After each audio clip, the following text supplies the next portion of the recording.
Hi, my name is Dean Sather, Director of the Becker County Historical Society, and today we're out here on Muskrat Lake and next to Sally Lake talking about Dutton Locks. Now, as many of you know, over the past several months there's been some construction going on out here, and it's been a reconfiguration of the locks. Now, unfortunately, we've lost the locks, a very significant historical feature here in town, but it's in light of some of the other lost things that we have here in the Detroit Lakes area, and that's what we're going to talk about today. So join me, we'll be right back and talk about love and lost landmarks here in Detroit Lakes. A bad night's sleep can have an adverse effect on a healthy lifestyle and positive relationships. With over 84 recognized sleep disorders, trust the experts at Whitney Sleep Diagnostics and Consultants to figure out what's causing you to lose sleep. No need to travel. Visit Dr. Whitney and the staff of clinical specialists at their new location in the Greystone Complex in Detroit Lakes. No referral necessary, and Whitney Sleep Center contracts with all payers. You deserve a great night's sleep. Whitney Sleep Diagnostics and Consultants for uncompromised patient care.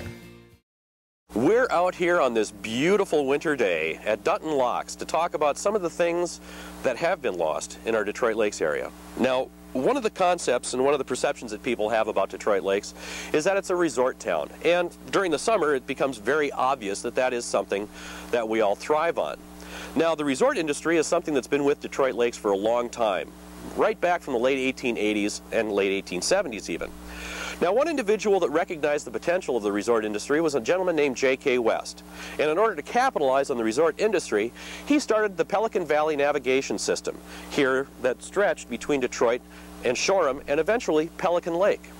One of the features that was established for that navigation route was Dutton Locks, which recently was replaced in order to recreate a natural waterway which would allow wildlife to transfer between the lakes. Now, the loss of the locks as a historic structure is certainly unfortunate. However, it's just one of the things that we can see that may not exist physically anymore, but still has a very strong historical presence. Dutton Locks was first constructed in 1888 by John K. West under the direction of Thomas Frederick. Thomas Frederick was the foreman of the project that was establishing the water route between Detroit and Shoreham. And in 1889, water route travel began with the Lady of the Lakes, a steamship that was built in Chicago and delivered to Detroit Lakes in 1889. The significance of that effort was the establishment of a regular route to carry people from the railhead at Detroit and the resort industries that were establishing down near the Shoreham area. It was stated that in 1891, in excess of 4,000 people made the trip between Detroit and Shoreham. And at the height of the navigation route, 3 daily round trips were made. The significance of Dutton Locks can only be recognized in the impact that it had in developing this area as a resort industry. Now, the loss of the locks, as mentioned, was truly unfortunate. However, the significance of the area and the activities that went on in this area in the 1880s can't be denied and can't be forgotten. And now, with the redevelopment of this area, perhaps maybe the recognition of that history can still be maintained, recognized, and enjoyed. Now, we talked about Dutton Locks being a big draw for the resort industry, getting people out of Detroit from the railroad all the way down to Shoreham, but it's important to also recognize that there was a very vibrant resort industry here in Detroit itself. I'm standing here on the corner of Washington and Frazee, the location of what once stood here, the Hotel Minnesota. The Hotel Minnesota, if you see the pictures, which you will, was a beautiful facility that boasted 75 rooms, over 100 seating dining, and a billiard room. It was built in 1884 and it served the public very well and was a keystone of the resort industry here in Minnesota for many years. Unfortunately, the Hotel Minnesota caught fire and burnt to the ground in 1915, which is kind of ironic because the building itself survived the 1914 fire that took out many of the landmarks here in Detroit. Now, originally the Hotel Minnesota was going to be called the Lakeside, but those of you who are familiar with the geography of Detroit Lakes recognize that the corner of Frazee and Washington isn't quite the lakeside. So in order to get around that and bring the lakeside into the resort industry and associate it with the Hotel Minnesota, they decided they wanted to build an annex. The entrepreneurial spirit that really developed the resort industry here in the Detroit Lakes area lived on and flourished. Like I mentioned, one of the aspects to get the clientele for the Hotel Minnesota closer to the lake and closer to the fine amenities that drew them here in the first place, an attempt was made to build an annex to the Hotel Minnesota here on the site where the pavilion now stands. Construction began in 1904, and with the good luck that we have around here, it burnt in 1904 before it was completed. Now, serious attempts were considered to actually revitalize the fired remains of the Minnesota Hotel Annex, but it seems as though some of the winds coming off the lake were a little bit too powerful for the structure, and it provided a list to the remains that pretty much made it impossible to continue. Now, while we've looked at these three things that really aren't here any longer, we can certainly look at other aspects of the history of Detroit that still are.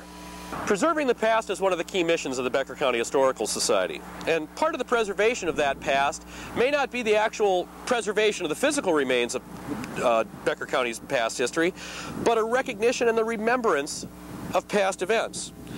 Now, we can remember the past and appreciate it for what it was, and recognize the importance that those lost features of Detroit Lakes and Becker County history have.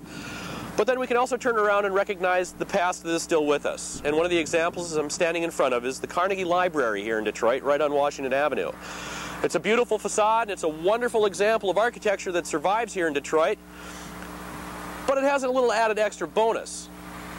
When the library needed to expand its facilities, it didn't destroy the building that it was in originally, but it decided to build onto the structure that it had and incorporate the old with the new. And I really see this as one of the most positive aspects of Becker County preserving its history.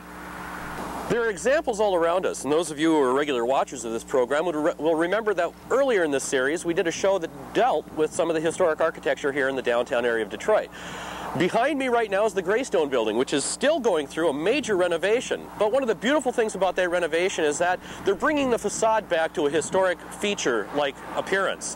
While on the interior, they've modified the floors in order to bring that into use for people today, renting out space as offices and some living quarters.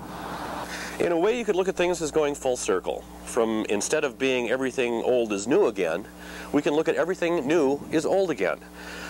Behind me is the Home Center, recently finished and waiting for its grand opening later this year. But it's a classic example of how we can utilize and preserve some of the historic structures in our own communities. Now, when I say everything old is new again, or everything new is old again, I'm referring to the old portion of the home school. The section that was built in the 1930s, from the time I got this job, everybody would refer to that as the new part of the home school, because it was built in the 1930s, practically 40 years after the original home school was built. The unfortunate loss of the original home's building in 1982 as a result of a fire left this portion standing.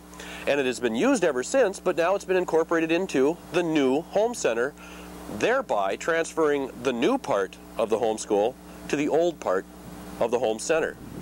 We can lament the things that are gone, but remember them fondly and make sure that we always incorporate them and recognize the importance that they've had in our past, while also recognizing that there are still plenty of examples of the history of Detroit still with us.